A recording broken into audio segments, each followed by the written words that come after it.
Yo, what's going on, guys? Welcome into the Crash Course Smell Show. Today we're going to be doing an album review, and that is going to be to the brand new album from Harem Scarem, Chasing Euphoria from 2025. So right from the start, this is on Frontiers Records, and I believe it is Harem Scarem's 16th studio album, I believe. So quite a catalog. And I have to admit that this is the first album that I own from Harem Scarem. Yes, now I always look for their self-titled debut album because I do know a few singles off of that, which are amazing songs. But I just am never able to find a copy around me ever since I was past 10 plus years of knowing who Harem Scarem was. So I thought, you know what? I'm quite excited to see what the new album holds. I heard a couple singles off of this. Certainly, better, better the devil you know. That was the song that I was kind of like, all right, you know what? When I come across it or when I go up to the record expo this month, I'm going to be picking this album up because of that song. And I have to admit, guys, I wasn't disappointed when I spun through this album. So I picked it up Sunday, and today is Thursday. So in 5 days, roughly, I spun it 8 times so far. And every time, now I will say it is getting better with every spin, but I'm still kind of in the point of where am I going to put some of these songs as far as like playlist on the iPod or what songs are going to be on the iPod. I'm starting to get a good feel now on like where some of this stuff is going to land.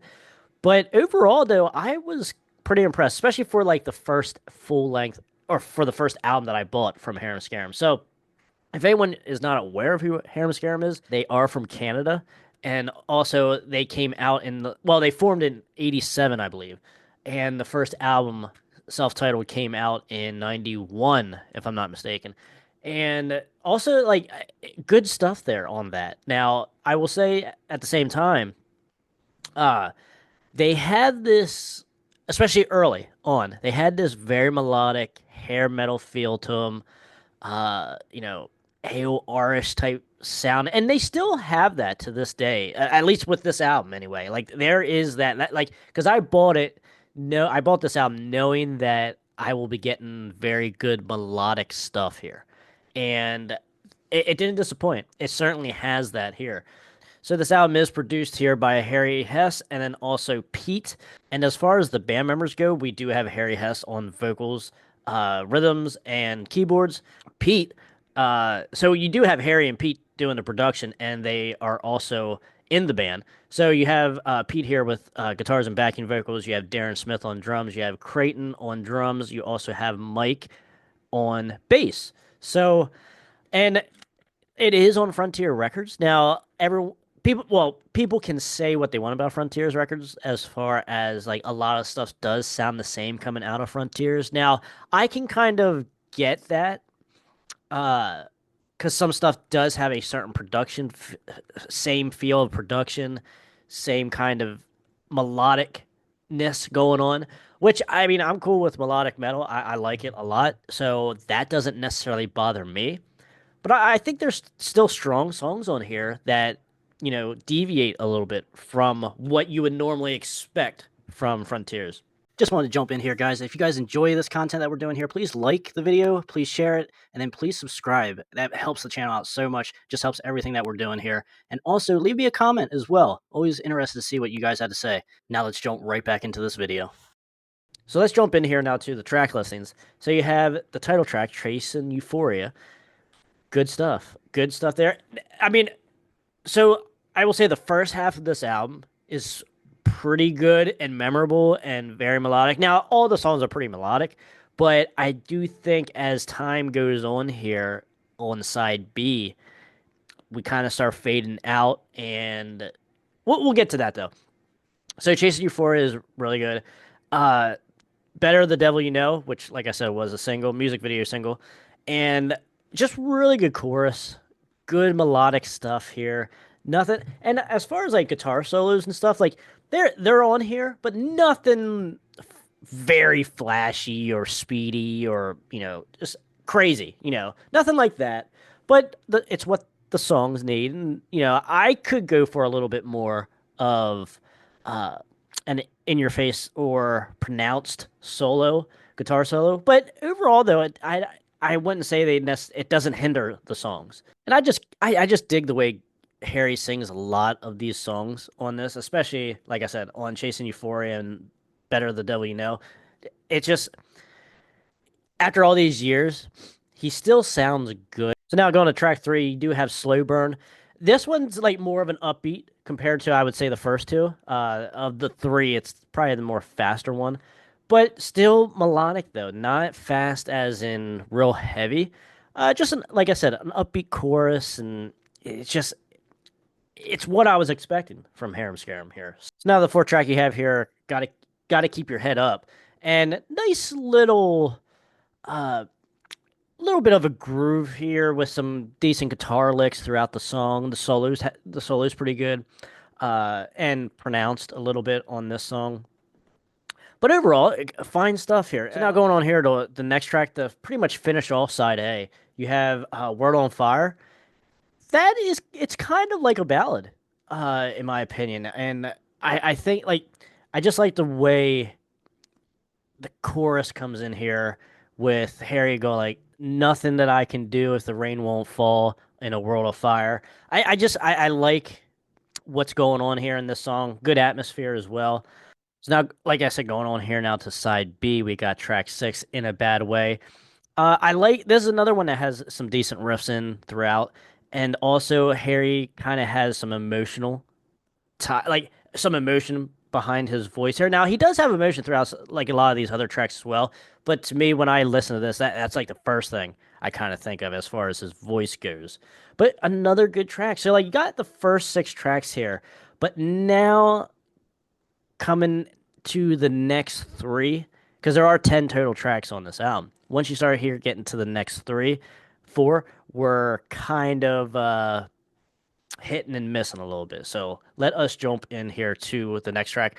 Reliving History is fine. It's okay. It's certainly one of the it's certainly the weakest one so far, weakest track. It's not that it's necessarily bad, but it just feels like the chorus is fine and stuff, but it just feels like it kind of just goes nowhere. Um, so like that, this song here is kind of borderline if it's gonna make the iPod or not. So now, this one here is the next track is the most interesting one, I would say, but uh, not necessarily in a good way, and that's A Fallen Knife. This song here kind of reminds me of like Harem Scarem trying to sound like Foo Fighters a little bit, and that's not really what I want here.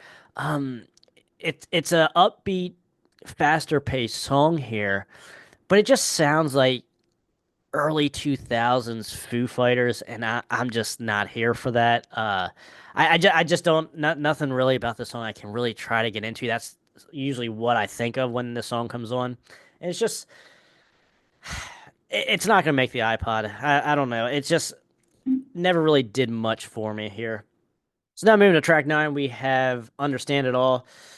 Just another one that's just kind of there. Like it's fine. Like in the context of the album, once we get to like these last three tracks here, especially from like A Fallen Knife onward, I'm just kind of like, all right, I guess everything that I wanted to hear is on the first six, seven tracks, and like just to fade out the album is just it's just not here. Just I don't know. It's just nothing, nothing that really grabs me or very, very memorable on these last three tracks. So finishing off here with track number 10 is Wasted Years. And no, not the Iron Maiden Wasted Years. But I guess of the last three songs, I would probably say this one is the better one of the last three songs. But still, it's just at this point though, when you're listening to the album, I'm just kind of ready to just either start it over with side A and only basically side A, and or just like kind of turn it off. So, but I mean that wraps up this 10 tracks. I like it though. Like it was still worth me picking up. I like side A a lot. The first six tracks even. Uh even the first seven, like because you got track number seven here, Reliving History, which is fine. Like that's borderline gonna make the iPod. But like I said, just the last three, from Fallen Knife to Wasted Years, it's just nothing different from what I heard the first seven tracks, if you will. So I'm just kind of like ready to move on then.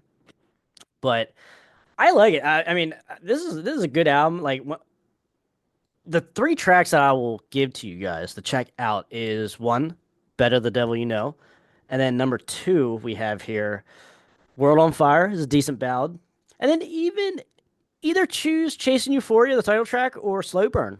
Either one of those are worth the spot here in number three spot. So, like I said, if you like what you hear on side A, give side B a try. But for me though, I think it was just kind of just felt like more of the same once you get deeper into side B, later in the album.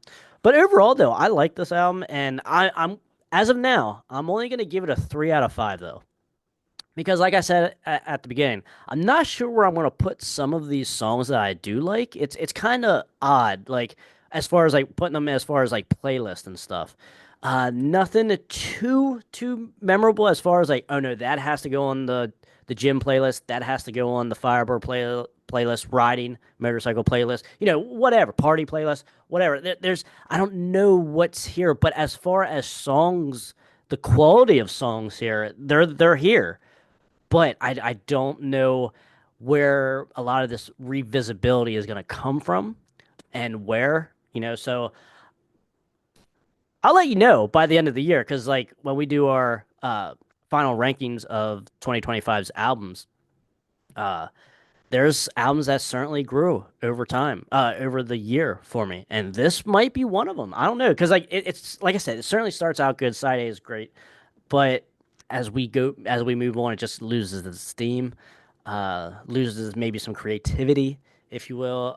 But overall, 3 out of 5, still solid, still recommended, especially if you like Harem Scarem. I'm sure you would enjoy this album, and not a bad first impression either. Well, first album impression, because like I said, I know the singles off of their debut album, which are really really good. So definitely worth having in the collection. I'm happy that I picked it up. And let me know, guys, in the comments what you think of Harem Scarem and also the new 2025 album here, Chasing Euphoria. But until next time, guys, stay out of that collateral damage. And if you guys enjoyed this video, check out this review right here.